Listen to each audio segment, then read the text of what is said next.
అంటే తెలపిండి తర్వాత తెలపిండి అంటే వేరుశనగ పప్పు నూనె ఆడేసిన తర్వాత వచ్చిందిగా అది చాలా మంచిది. అందులో ప్రోటీన్ అని కూడా ఎక్కువే ఉంటాయి.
డౌట్స్ క్లియర్ అయిపోయినాయా?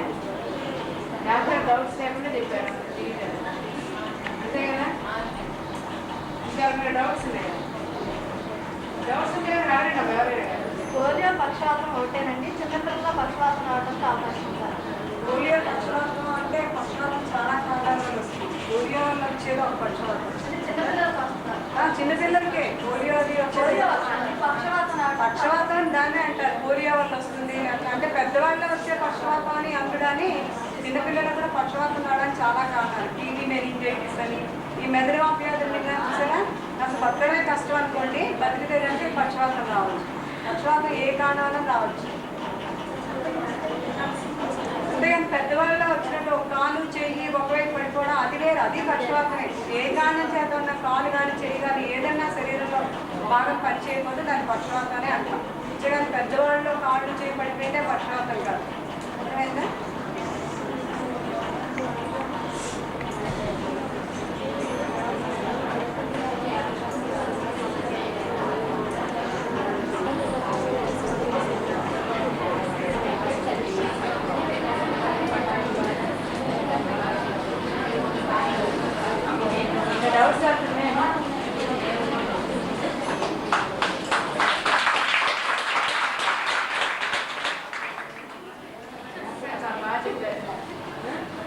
మీరు అందరూ అర్థం చేస్తున్నారు కాబట్టి ప్రాక్టికల్గా కూడా ఇవన్నీ కూడా అడిగినప్పుడు చెప్పడానికి దానికి కూడా మీకు ఉపయోగపడుతుందని చెప్పి నేను అనుకుంటాను.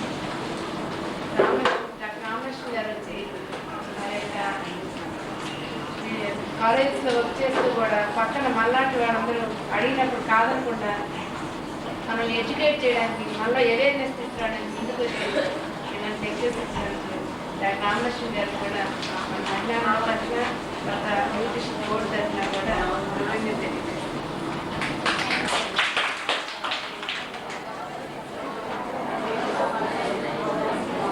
మనకి వ్యాలిడిటీ ఫంక్షన్ 5:30 ఉంది.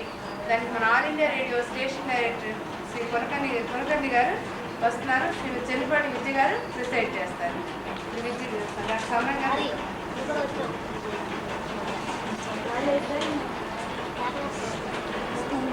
అందరికీ జయంతి సార్. ఈరోజున పర్సనల్ హైజీన్ అండ్ వ్యక్తిగత ఆరోగ్యము, వ్యక్తిగత ఆరోగ్యం అండి, లేకపోతే వ్యక్తిగత పరిశుభ్రత. కానీ పర్సనల్ హైజీన్ అంటే ముఖ్యంగా వ్యక్తిగత ఆరోగ్యం అన్నమాట. వ్యక్తిగత ఆరోగ్యం ఏ వ్యక్తికి ఆ వ్యక్తి ఆరోగ్యంగా ఉండడం ఎలాగా, ఆ విషయం గురించి నేను మాట్లాడడం చెప్పాను. చాలా మంచి సబ్జెక్ట్. మనిషి ఆరోగ్యంగా అంటే బాగా ఉండాలంటే 2 కావాలి. ఒకటి న్యూట్రిషన్, మంచి ఆహారం, పోషకాహారం. రెండో పక్క మంచి అలవాటు, మంచి ఆరోగ్య పద్ధతులు, అలవాట్లు ఆరోగ్య పద్ధతులు కావాలి. అనగా పర్సనల్ హైజీన్, వ్యక్తిగత ఆరోగ్యము, వ్యక్తిగత పరిశుభ్రత అనేది మనందరం చిన్నప్పుడు చదువుకున్నాం. మీరు మర్చిపోయినారు. ఉదయం లేవగానే పళ్ళు తోమవలను, శుభ్రంగా పళ్ళు తోమవలను, చక్కగా స్నానం చేయవలను, శుభ్రమైన దుస్తులు ధరించవలను, చాలా చక్కగా దూకోవలను, బట్టలు ఆడరాదు. అలాగా మనం మొట్టమొదటి లేవగానే పడుకోలేదు మొదటి పాఠం చిన్నంత అందరం ఓడుదల చదువుతున్నా లేదా చదువు అదే వ్యక్తిగత పరిశుభ్రత. అయితే ఇప్పుడు ఓడో తరగతిలో లేరు కనుక ఓడో తరగతి పాఠాలు చెప్పదు, కొద్దిగా పెద్ద పాఠాలు చెప్తారు. అయితే ఓడో తరగతిలో మీరు ఏం చేసి ఉంటుంది, అశోకుడు చెట్లు నాటించను అని ఓడో చెప్తారు. రోడ్లు కట్టి రోడ్లు వేయించను, నూతులు తవ్వించను అని అశోకు ఓడో పాఠం చూద్దాం. మరి పైన చూసినాక అశోకుడు ఏం చేశాడు, ఎన్ని సామ్రాజ్యం ఎలా నింపాడు అని చెప్తాం. ఆ రకంగానే ఇప్పుడు ఈ పర్సనల్ హైజీన్ వ్యక్తిగత పరిశుభ్రత గురించి చూపించారు. వ్యక్తిగత పరిశుభ్రతలో ముఖ్యంగా మనకి గుర్తులు గల శారీరకంగా వచ్చే పరిశుభ్రత, స్కిన్ చర్మం సంబంధించి పరిశుభ్రత కావాలి. చర్మం పరిశుభ్రత అంటే ఏంటి? చర్మాన్ని మనందరికీ సాధారణంగా వచ్చేది శుభ్రంగా స్నానం చేయాలి. శుభ్రంగా స్నానం చేయాలంటే ముందు స్నానం చేయాలంటే మురికి నీళ్ళతో కాదు కదా, మంచి నీళ్ళతో స్నానం చేయాలి. మురికి నీళ్ళతో స్నానం చేయాలి. అందుకే మా చెప్తారు, మేము ఊరిలో ఉంటే ఆ ఊళ్ళో స్నానం చేసి వచ్చే గద్దించినట్టు అంటారు. ఎందుకంటే స్నానం చేశారు కానీ స్నానం చేసి నీరు శుభ్రంగా లేదు. అలాగే మనం బట్టలు వేసుకుంటాం, ఉతుక్కునే బట్టలు వేసుకుంటాం, కానీ బట్టలు మురికిని ఉతుక్కుంటే ఆ బట్టలు లేని మురికి కల్పించుకుంటాం అన్నమాట. అంచేత శుభ్రమైన నీటిలో స్నానం చేయాలి, శుభ్రమైన నీటిలో బట్టలు ఉతుక్కోవాలి, శుభ్రమైన దుస్తులు ధరించాలి. యాక్చువల్గా లేకపోతే మనకు వచ్చేదంటే గజ్జి, తామర, ఎగ్జిమా, చీవు కుక్కులు ఇవన్నీ కూడా వస్తాయి. అంచేత ఫస్ట్ వ్యక్తిగత ఆరోగ్యంలో మొదటిదంటే చర్మ రక్షణ, స్కిన్ కేర్ అన్నమాట. స్కిన్ కేర్ చాలా ఇంపార్టెంట్. ఆ స్కిన్ కేర్ చర్మ సంరక్షణ స్కిన్ కేర్ అంటాం. ఈ స్కిన్ కేర్ ముఖ్యంగా ఏం చేస్తాం, స్నానం చేయడం వల్ల, శుభ్రమైన దుస్తులు ధరించడం, ఈ రెండు కూడా స్కిన్ కేర్కి వస్తాయి. అయితే స్కిన్ కేర్ తీసుకోబోయినట్లయితే ఈ గజ్జి అనేది చాలా అంటువ్యాధి. ఎవరు చదవ డాక్టర్ గారు స్వీకరించారనుకోండి, వాళ్ళపై కొద్దిగా ఇలా నచ్చుకుంటారు. ఏంటి వాళ్ళ గజ్జి అనమాట, వాడు స్వీకరించిపోయిన పడిపోయి దానికి మాత్రం చూపుతుంది గజ్జి అని అంత బాగా అంటువ్యాధి అనమాట గజ్జి అనేది. అలాగే తామర, మట్టి వచ్చే తామర స్నానం చేసి పెట్టుకోండి, ఆ సొసైటీ మనం మళ్ళీ స్నానం చేసేవాడి మరి మనకి కూకోవడం అనుకుంటాం. తామర అంటే అంత వాళ్ళ బట్టలు కానీ టవల్స్ కానీ అవన్నీ అలా ఉంటాయి, రకరకాలుగా. అంచేత మొట్టమొదట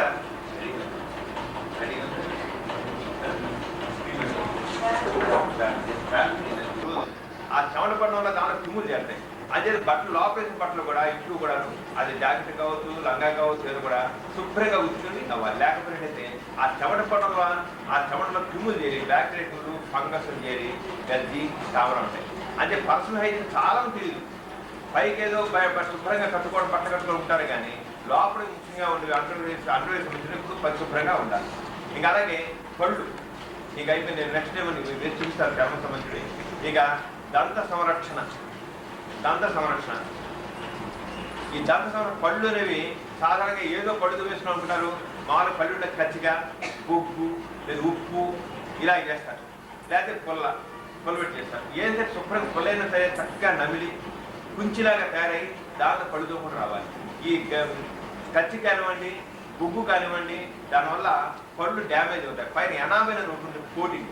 ఈ ఎనామిల్ అనేది పోయినట్టయితే పళ్ళకి ఒక రకంగా ఏదో చల్ల నీళ్ళు తాగినా లేదా పురుగు తీసుకున్నా చూమంటే పళ్ళు అనమాట. అంచేత ఈ కచ్చికి లాంటివి, గుగ్గు లాంటివి వాడకూడదు. ఎప్పుడు కూడా మెత్తగా ఉండాలి పళ్ళతో, వీటి డ్యామేజ్ అవ్వకూడదు. అలాగే భోజనం చేసిన తర్వాత పళ్ళు శుభ్రంగా బ్రష్ చేసుకోవాలి. అదే బ్రష్ మాత్రం కావాలి. ఈ బ్రష్ అనేది ఏది బరబరా ఇలా ఉద్యోగం కాకుండా కింద నుంచి పైకి ఉంటూ ఉండాలి బ్రషింగ్ అనేది ఇప్పుడు కూడా. అంటే పళ్ళ సందుల్లోంచి బ్రషింగ్ ఇలా ఉంటూ ఉంటే ఆ పళ్ళ సందులో ఇరుక్కున్నవి బయటకు వస్తాయి. ఇలా అన్నట్లయితే దానివల్ల పళ్ళు డ్యామేజ్ అవుతాయి, రావు. అంటే పళ్ళ సందులు ఇరుక్కున్న ఇప్పుడు కూడా బ్రష్ కిందకి పైకి బ్రష్ ఇలా ఉంటున్నాం అనమాట. అది బ్రషింగ్ చేయడం, పళ్ళు తోపడం. చాలా బ్రష్ వాడతారు. ఎలా వాడాలి? ఫలితం లేదు వాడిన. స్నానం చేసిన మురికి నీటితో స్నానం చేసి ఎలా ఫలితం లేదో, పళ్ళు తోముకున్న ఇలాగా తోవేస్తే ఆ పళ్ళు శుభ్రం ఉండవు. అది ఎప్పుడు కూడా బ్రష్ ఎప్పుడు కూడా పళ్ళకి పైకి కిందకి ఇలా అనాలి, లోపలికి చాలా అలా అన్నమాట. ఇది పర్సనల్ హైజీన్ ఏంటంటే వ్యక్తిగత ఆరోగ్యంలో మనం తెలుసుకోవాల్సిన విషయాలు. అలాగే పళ్ళు శుభ్రంగా తీపి తిన్న తర్వాత పళ్ళు శుభ్రంగా నీటితో కుక్కిడి తింటారు. లేకపోతే తీపి లోపల ఉండిపోయి బ్యాక్టీరియా చేరి పిప్పిపళ్ళు వస్తాయి. పిప్పిపళ్ళు రావడానికి కారణం చాలా వరకు మన పళ్ళ మీద తీపి పదార్థం వండుకోవడం అనమాట. అక్కడ పిండి పదార్థం చేస్తుండే కాబట్టి పిప్పి కొట్టి వస్తాయి. అదే ఎప్పుడైతే అన్నం భోజనం చేసిన తర్వాత, తీపి పదార్థం తిన్న తర్వాత, స్వీట్స్ తిన్న తర్వాత, చాక్లెట్ తిన్న తర్వాత పళ్ళు శుభ్రంగా చేపెట్టి ఇలా. అలాగే పళ్ళు చిగుళ్ళు ఉన్నాయి, మంచి పళ్ళుని ఉంచే గట్టిగా పాకుతుండే ఉంచే చిగుళ్ళు, ఆ చిగుళ్ళు గట్టిగా ఉండాలి. చిగుళ్ళు గట్టిగా ఉండాలి. చిగుళ్ళు కూడా కొంత ఎక్సర్సైజ్ కావాలన్నమాట.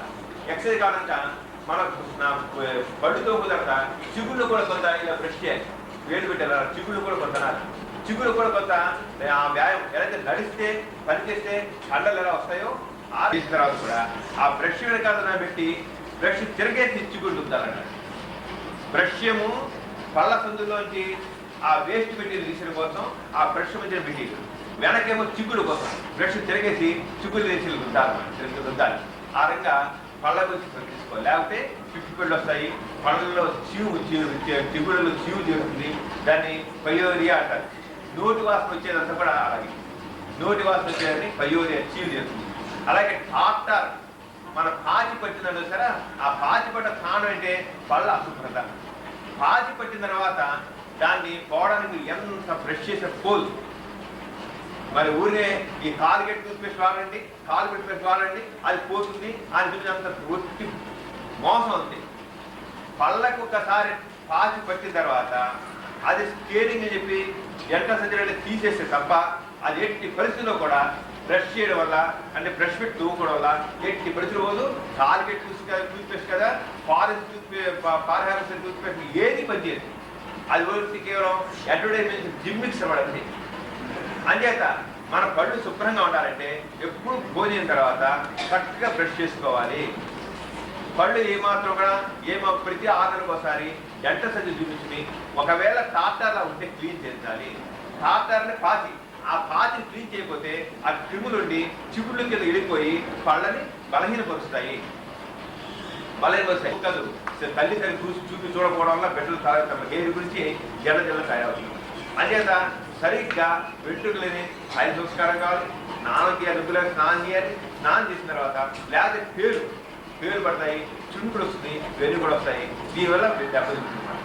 అంచేత కేర్ ఆఫ్ హెయిర్ చాలా ఇంపార్టెంట్. అలాగే వెంట్రుకలు మామూలుగా స్నానం చేసి చాలా ఉంది ఆ లేడీస్ అనుకోండి బరబరా రుద్దేస్తారు. అలాగే ఇలా రుద్దేయడం వల్ల వెంట్రుకలు పగిలిపోతాయి, చిట్లిపోతాయి. చేసిన ఎప్పుడు కూడా బరబర రుద్దేయకూడదు. రుద్దేస్తే వెంట్రుకలు చిట్లిపోతాయి. చిట్లిపోయిన మందులు లేవు, ఇంక కత్తెంతులు అంతే దానికి అక్కడ. ఇంకోటి మన లాగి జడేస్తారు, గట్టిగా పీసులు జడేస్తారు. జడేస్తే వెంట్రుకలు రూట్ అలాగే మన లాగి పిల్లు పెడతారు, గట్టి లాగి పిల్లు పెడతారు. ఆ టేస్ట్ చేస్తారు, పెడితే వెంట్రుకలు రూడ్ వస్తాయి. అది ఎప్పుడు కూడా లూజుగా జడేసుకోవాలి, వెంట్రుకలు లూజుగా ఉంచాలి. లూజుగా ఉంచకుండా గట్టిగా వెంట్రుకలు ఊడిపోతాయి. అంచేత ఇది ముఖ్యంగా చేసిన గతి, ఈ గతి అనేది చాలా ముఖ్యంగా ఎక్కడ వస్తుందంటే సంకలో, గద్దలో, చేతుల మీద ఇంకా ఎక్కువ వస్తుంది. అలాగే పెగల దగ్గర, మోచేల దగ్గర ఎక్కువగా ఈ స్కేబీస్ గతి వస్తుంది, ముఖ్యంగా గతి వస్తుంది. అది ఎక్కడ వస్తుంది ముఖ్యంగా పిల్లలు అందరూ సాధారణంగా ఎక్కువది చేతులకు వేళ మంచి వేళ సందులు వస్తుంది. వేళ సందున లేదా గద్దలో ఇక్కడ వస్తుంది, సంకలో వస్తుంది ముఖ్యంగా.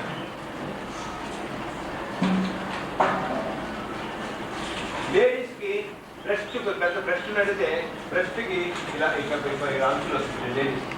చిన్నపిల్లకి ఎక్కువ చేతుల్లో వస్తుంది, అలాగే కాళ్ళలో వస్తుంది గచ్చిని. ఎక్కడ వస్తుందంటే మన సాధారణంగా ఎవరైనా త్వరగా పోకుంటుంటే ఇలా పోకుండా గజ్జే తీసుకొస్తుంది. నాకు ఏం లేదు, గజ్జే లేదు. ఇంత చెప్పేసారా ఇగో ఈ సందుల్లో ఈ సంబంధించిన గజ్జేది ఫీజు సరిలేదన్నా కానీ ఇక్కడ గజ్జె చిన్న నీటి బుక్కులాగా. అలాగే మగవాళ్ళకి చిన్నపిల్లగానికి పురుషాంగమైన దొరుకుతుంది పోకున్నానికి ఇట్లా వస్తుంది. ఈ మోటార్ ఫీల్డ్ లో పనిచేసే వాళ్ళు చాలా మంది ఎప్పుడు పోకుండా నడుపుకుంటుంటారు. ఆ డాక్టర్ ఎప్పుడు 4 రోజులు సార్ స్నానం చేస్తాడు. 4 రోజులు సార్ స్నానం చేస్తే మరి చెప్పానే స్నానం చేస్తే రోజు చేయకున్నట్లయితే ఆ మురికి వల్ల ఆ క్రిములు చేరి అలా వస్తాయన్నమాట. అలాగే పిల్లల దగ్గర ఇదంతా ఇలా గోగులు చేసి పొక్కులాగా వస్తాయి. నవసల ఈ గతి ఎంతమందిలో ఉంటుంది, మన ఎవరో తగ్గుతుంది, మనం పోకున్నాడు ఇలాగే గజ్జిలాగా గజ్జి చీము కూడా చీము కూడా చేస్తుంది. లేడీస్ కి బ్రెస్ట్ దగ్గర నిప్పుల దగ్గర కనుమల దగ్గర కూడా వచ్చి దొరదనిపిస్తుంది, నల్లగా తయారై పోకుంటుంటారు అనమాట. ఎందుకని ఎంత పక్కన అయితే నాను వ్యక్తిగత పరిశుభ్రత లేకపోవడం వల్ల చాలా మంది ఏంటి బ్రెస్ట్ వస్తుంది. దాని కారణం వచ్చి గజ్జి, అదే దొరదండి ఎలర్జీ అంటారు, ఎలర్జీ అని అంటారు. అలాగే చిన్నపిల్లలకి ముఖం మీద వస్తుంది, ఇన్ఫాంటైల్ ఎగ్జిమా అంటారు, గజ్జి ముఖం మీద వచ్చింది.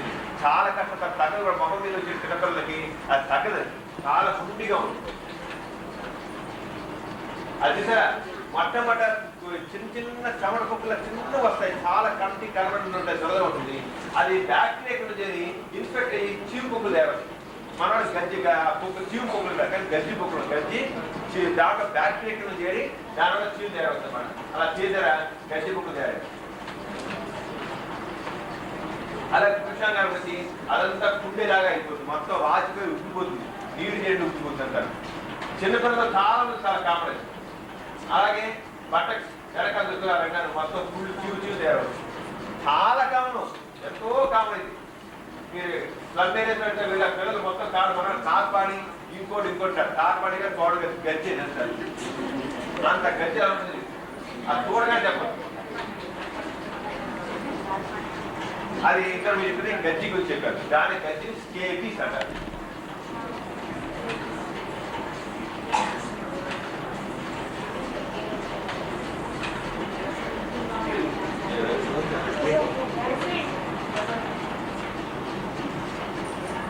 ఇక తామర, గజ్జి తామర సపట్లో వాడంటే అంటారు. సపట్లో ఏం గజ్జి ఊరే యాసిడ్ అది మార్చి మళ్ళీ మామూలు మూలకాలం చేయాలి. కానీ ఇంకోటి గజ్జి గురించి మీరు చెప్పాల్సింది అంటే, గజ్జి వచ్చిందంటే ఇంతటి మీకు స్కేప్ గజ్జేసారా, ఒక రోజు ఇంటికి పదికి వస్తుంది. ఏదో షూ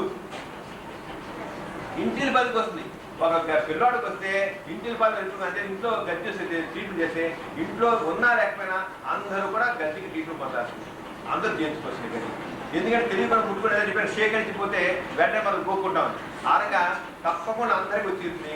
అంచేత గజ్జి వస్తే మన ఎస్కేబిఆర్ని కేబాల్సిని బెంజాయిల్ ఎమల్షన్ అంటాం.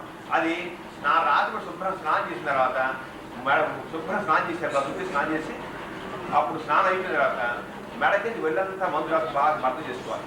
ఈ రాసిన మందు 24 hours 24 గంటలు ఒంటి కలుపుకుంటారు. 24 గంటలు ఒంటి కలుపుకుంటారు.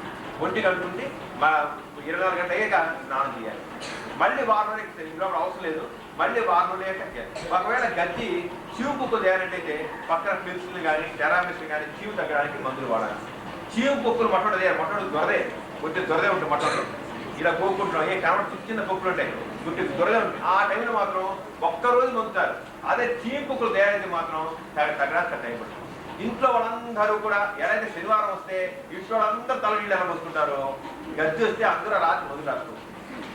అది శనివారం రాస్తుంది, ఆదివారం వస్తుంది, ఆదివారం రాత్రి శనివారం వస్తే స్నానం, శనివారం రాత్రి మందు, ఆదివారం మళ్ళీ స్నానం. అలాగే ఇంట్లో బట్టలన్నీ కూడా మొత్తం బట్టలన్నీ ఉడకబెట్టాలి. పక్క దుప్పట్లు, టవల్స్, కట్టుకునే బట్టలు అన్నీ ఉడకబెట్టాలి. మొత్తం ఉడకబెట్టేసేసి అలాగే లేకుండా ఎవడు ఒకరి మందులు అడుగుతుని ఎవడో ఒకరి బట్టలు అడుగుతుని వదిలిపెడితే ఆ ఇంటి వాళ్ళ వీలు పెట్టడం శనిలాగానే ఉంటుంది. అంటే పర్సనల్ హైజీన్ మీకు ఎంత ఇంపార్టెంట్ అంటే సింపుల్ అనుకుంటాం కానీ చాలా ఇది. ఇక నెక్స్ట్ తామర. ఈ తామర అనేది ఒక ఫంగస్ అనేది తినదు. ఈ తామర చూసారా పూర్తిగా ఇలా అవుతుంది. రింగ్ వార్మ్ అంట, రింగ్ వార్మ్ రింగులా ఉంటుంది. రింగ్ ఎలా అవుతుందో రింగు లాగా ఇలా అవుతుంది. ఈ చిన్న చిన్న కుక్కలు అవుతుంది, మధ్యలో ఖాళీ ఉంటుంది, కుక్కలు ఉంటాయి, ఇలా రింగ్ లాగా రింగ్ వార్మ్ అంట, రింగ్ వార్మ్ అంట. ఈ తామర రకరకాలుగా ఉంటుంది, రింగ్ వార్మ్ మాత్రం అలా అవుతుంది. అది కుక్కు తెలుసు. ఈ తామర వచ్చిన స్థలం బట్టి ఎక్కడికి అవుతుంది మాట, ఇక్కడ స్థలం నుంచి కాళ్ళ వరకు వస్తుంది తామర. అంచేత తలలో వచ్చే తామర వెంట్రుకలు వస్తాయి, వెంట్రుకలు ఊడిపోతే తామర వస్తే వెంట్రుకలు బాగా ఊడిపోతాయి. తలలో వచ్చే టీనియా క్యాపిటిస్ అంటారు. గడ్డలో వస్తుంది, గడ్డకు వస్తుంది తామర. ముఖ్యంగా ఈ బార్బర్స్ చేత కవర్ చేసుకుంటారు, గడ్డ గీకించుకుంటారు. గీకించుకుంటే ఎవరికో తామర గడ్డ వాళ్ళకి గీకి ఆ రేదర్తో వీడికి చేస్తే వీడికి తామర. ఇవి వచ్చే రాదు. అంటే తెలిసి మాత్రం ఎవడో చేసుకోకూడదు పాపం, ఎందుకని ఎవడు చేసాడో తెలియదు. అంచేత అది మరగబెట్టి ఆ రేదని మరగబెట్టి చేసి తప్ప లేకపోతే చేసుకోవచ్చు. అలాగే టీనియా కాస్మెట్ రోజు మీద వస్తే అలా టీనియా కూడా వస్తే గద్దలు వస్తుంది, చాలా వేల సంచులు వస్తుంది, కాళ్ళ మీద ఇక్కడ చాలా పాదాలు వస్తుంది అన్నమాట. ఆ శరీరంలో పైన నక్కసిక పర్యంతం ఎక్కడైనా సరే అది ఆడవడవచ్చు మగవాడవచ్చు అందరూ. ఎక్కడ వచ్చింది వ్యక్తిగత పరిశుభ్రత లేకపోవడం వచ్చిందంట. చాలా ఎందుకు ఈ టాపిక్ దీనికోసమే మనం ఎంత న్యూట్రిషన్ గురించి నేర్చుకున్నా, ఎన్ని విషయాలు తీసుకున్నా, కార్బోహైడ్రేట్స్ గురించి, ప్రోటీన్స్ గురించి, విటమిన్స్ గురించి, ఫ్యాట్స్ గురించి తెలుసుకున్నా వ్యక్తిగత పరిశుభ్రత ఏమి లాభం లేదు. ఇప్పుడు ఇలా గొర్రెలంతా నల్లగా తేడా. ఆ తామర వచ్చిన తర్వాత కుక్కు చీము పడతాయి, చీము పట్టుకుంటాగా గుళ్ళకి వస్తుంది తామర. చూడు మొహం గుళ్ళంతా తామర తామర మీకు ఎన్ని మందులు అనేది తొందర పెడతారు. వేల సందులో మాకేదైతే నీళ్ళలో పనిచేస్తాం కదండి, ఆ నీళ్ళ పట్టి పాచింది అంటారు. పాత్ర కదండి తామర, ఇది పాచింది వేల సందు. చాలా మంది లేడీస్కి చేతులకి కాళ్ళకి వేల సందు వస్తుంది. నీళ్ళలో పనిచేస్తాం కదా, బట్టుకుతాం కదండి, నీళ్ళ కాడు కడుక్కుంటాం కదండి, ఎప్పుడు నీళ్ళలో ఉంటాం కదండి, వచ్చిందంట. నీళ్ళలో వచ్చేది అంటే అది తామర అన్నమాట. అంటే కాడు ఎప్పుడు కలిగి ఉండబట్టి ఈ దశలో ఎప్పుడు ఈ తామర సంబంధించిన ఫంగస్ ఉంటుంది. ఆ ఫంగస్ ఏది కలిగిస్తుంది. అంటే ఏం చేస్తారు వాళ్ళు ఎప్పుడు నీళ్ళు ఉంటాం కదా, నూనె వస్తుంది, కొబ్బరి నూనె ఇంకా ఎక్కువ అవుతుంది. కొబ్బరి నూనె అంటే ఇంకా తామర వదలకుండా ఇంకెక్కువ అవుతుంది. కొబ్బరి నూనె రాసి వ్యాధి రాసి దాన్ని చేస్తారు. దానికి మందు వాడాలి. తామర మందులు వాడితే తామర తక్క మందులు ఉన్నాయి. మందులు పాత్ర అనేది చెప్పేదంతా తామర గుర్తుంచుకోండి. ఎక్కువగా లేడీస్ అందరికి కాళ్ళ కలవచ్చు. ఇలాగే కాళ్ళ పాదం మీద, ఇది పాదం మీద పడాలి. ఇదంతా వచ్చేది తామర. మన తామరది ఏదో ఒక్కటి అనమాట. కాళ్ళకి అడుగున ఇదంతా కాళ్ళ పాదాల కింద అనమాట. పాదాల కింద తామర వస్తుంది. మాకు మట్టి పడలేదండి, ఈ ఊరు మట్టి పడలేదంటారు. ఊరు మట్టి పడే ఊళ్ళో తామర వచ్చిందన్నమాట కాళ్ళకి. ఈ ఊరికి మట్టి తామర మాకు ఊరికి మట్టి పడలేదండి, ఈ ఊరు పడలేదండి, కాళ్ళని తొదలండి అంటారు. కాళ్ళు శుభ్రంగా లేకపోతే ఆ ఊరు పడుతుంది ఒక్కరికే ఊళ్ళో పడుతూ ఉండాలి. వాళ్ళు ఒక్కరికే పడలేదు, మాకు ఈ ఊరు పడలేదండి, ఈ విజయవాడ ఏం బాగుండండి, విజయవాడ వచ్చిన దగ్గర నుంచి మాకు ఇచ్చారండి అంటారు. విజయవాడ మనం లేనట్టు వాళ్ళు ఒక్కడే వచ్చి ఎంతో మా ఊరు బాగుంటుంది. మీ విజయవాడ వచ్చేవండి, వచ్చిన దగ్గర నుంచి ఇదేనండి, మీ ఊరు పడండి, ఏ ఊరు పాడు కూడా తింటారు, వాళ్ళు పాడుకోండి. చేతులు కూడా కావాలి. అలాగే ఆ చేతులు ఎక్కడ చిన్న ఎక్కడ చేతులు రావడానికి దీంట్లో కూడా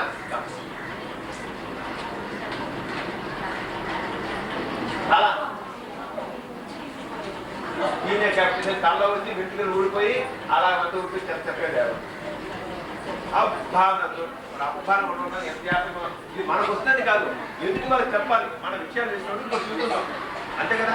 మనకి ఎందుకు తెలుసు మనకు వస్తుంది, మన కోసం కాదు. ఇది మెరాసిస్ స్టేట్. ఆహార లోపం వల్ల పిల్లలు ఎలా అయిపోతారు చూడండి. ఇలా చాలా కొడతారండి. మీరు ఒక్కసారి కళ్ళు పెట్టి చూస్తే లోపల చాలా ఉన్నారు. ఎంతమందో ఉన్నారు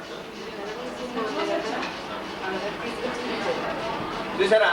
ఇది ప్రోటీన్ పిల్లవాడు బాగున్నాడు, చూడడానికి కండాలు ఉన్నాయి, గుళ్ళంతా ఉంది. అంటే ఇది కండాలు కాదు, నీరు, అదంతా నీరు. ప్రోటీన్స్ లోపం వల్ల ఒంటికి నీరు వచ్చింది.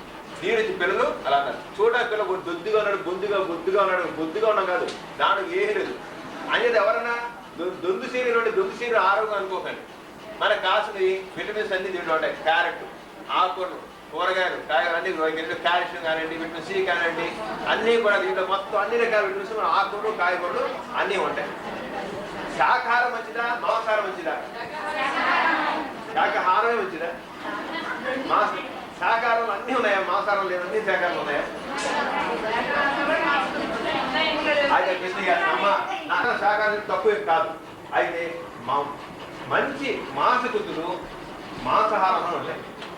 ఎక్కువ మాంసకృతులు, తక్కువ ఆహారంలో ఎక్కువ మాంసకృతులు మీకు మాంసాహారంలోనే ఉంటాయి. అంటే జంతు సంబంధించిన మాంసాహారం, జంతు సంబంధించిన మాంసకృతులు దాంట్లోనే మాంసకృతులు ఎక్కువ ఉంటాయి. జంతు సంబంధమైన దాంట్లోనే మాంసకృతులు ఎక్కువ ఉంటాయి, ప్రోటీన్స్ ఎక్కువ ఉంటాయి. అయితే మన పప్పుల్లో వీటిలో కూడా ఉంటాయి. ఒకరు మాత్రం చెప్పారు, B12 అనేది మన శరీరంలో నరాల బలానికి, కండ పుష్టికి B12 కావాలి. ఈ B12 అనేది, విటమిన్ B12 అనేది శాకాహారం తీసుకుని శాఖ పాలు కూడా తాగిన వాళ్ళలో ఆ B12 లభ్యం కాదు. సౌలభ్యం ఏంటంటే కేవలం మాంసాహారం తీసుకోవాలి. ఈ బీట్వెల్వ్ లేకపోయినట్టయితే మన ఎర్రకణాలు శరీరంలో ఎర్రకణాలనే ఆ చిన్నవి ఇంత పెద్దగా కనబడతాయి, ఫంక్షన్ చేయవు. మన ఎర్రకణాలు పనిచేయవు. ఎర్రకణాలు ఆరోగ్యం ఉండాలంటే బీట్వెల్వ్ కావాలి. నరాలు బలంగా ఉండాలంటే బీట్వెల్వ్ కావాలి. కండాలు బలంగా ఉండాలంటే బీట్వెల్వ్ కావాలి. రక్తకణాలు డెవలప్ కావాలంటే బీట్వెల్వ్ కావాలి. ఇంత ఎంతో ముఖ్యమైన బీట్వెల్వ్. మన బీ కాంప్లెక్స్ బీట్వెల్వ్ అది ఎంతో ముఖ్యమైనది. ఆ బీట్వెల్వ్ కేవలం వృక్ష సంబంధమైన ఆహారం ఇచ్చిన వాళ్ళ దాంట్లో దొరకదు. కేవలం శాకాహారం పరమ స్తోత్రిని నేను ఏది కొట్టును. పాలు కూడా జంతువులతో సహా పాలు కూడా తాగారంటే వాడు ప్రాణం. అంచేత పాలు అనేది జంతు సంబంధమైన మాంసపుత్రులు కనుక మన పాలని జంతు సంబంధమైన చోట్ల మనం ఏదో వెజిటేరియన్ చూస్తాం. పాలు అనేది జంతు సంబంధమైనది. అదే జంతు పరమస్తోత్రి పాలు కూడా మొట్టమన్నవాడు. అదే పాలు లేకపోతే తాగవచ్చు. మరి పాలు తాగమంటే మరి మేము బాగానే ఉన్నాం కదా అంటారు. పాలు మధ్యకాలంతో పెరుగుతున్నారు, పాలకోవా తింటున్నారు, ఐస్ క్రీమ్ తింటున్నారు. ఇవన్నీ ఎక్కడ వచ్చాయి?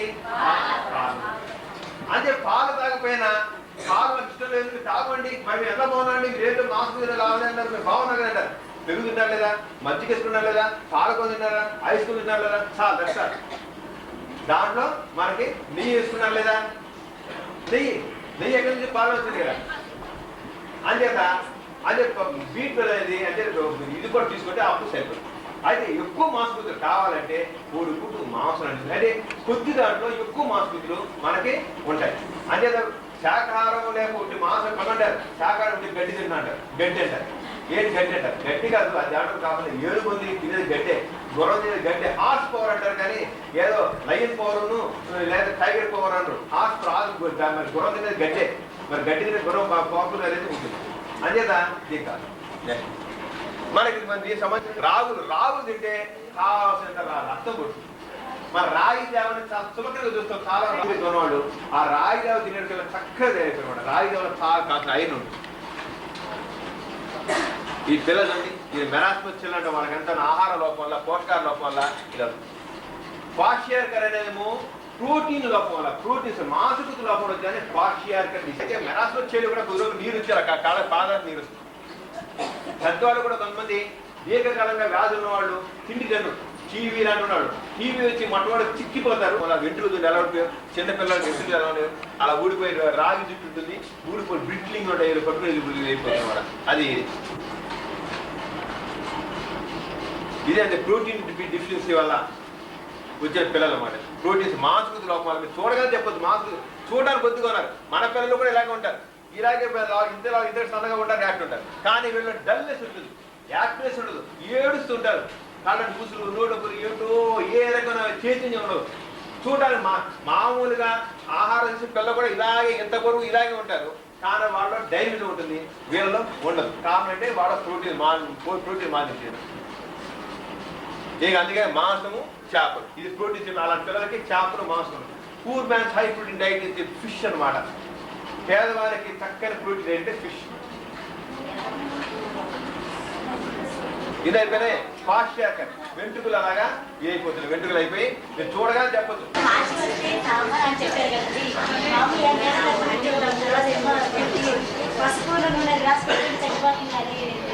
అది కూడా తామరే. అయితే పసుపులో ఏమిటి ఏమవుతుందంటే పసుపులో క్రిములు చంపే గుణం ఉంది కనుక ఆ పసుపుని అసలు తామర చెప్పేస్తారు. ఎక్కువ ఉంటే మీకు పోదు, ఎక్కువ ఉంటే వల్ల నూనె పక్కన అవన్నీ కూడా తామర సమితి, అది కూడా తామర సమితి. అవన్నీ తగ్గుతున్న ఆటోమేటిక్గా 100 రకాలు, 100 రకాలు తామర. అడగండి అమ్మా.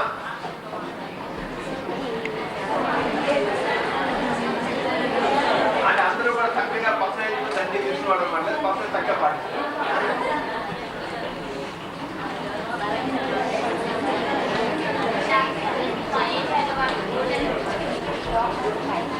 అది కూడా తామరే, అది కూడా పుట్టుకోడు కాదు తామర గోడ కూర్చొని. అంటే అలాంటి వాడు 6 నెలల పాటు మొదలు చేసుకోవాలి. 6 నెలలు కనీసం 6 నెలలు. ఏమ్మా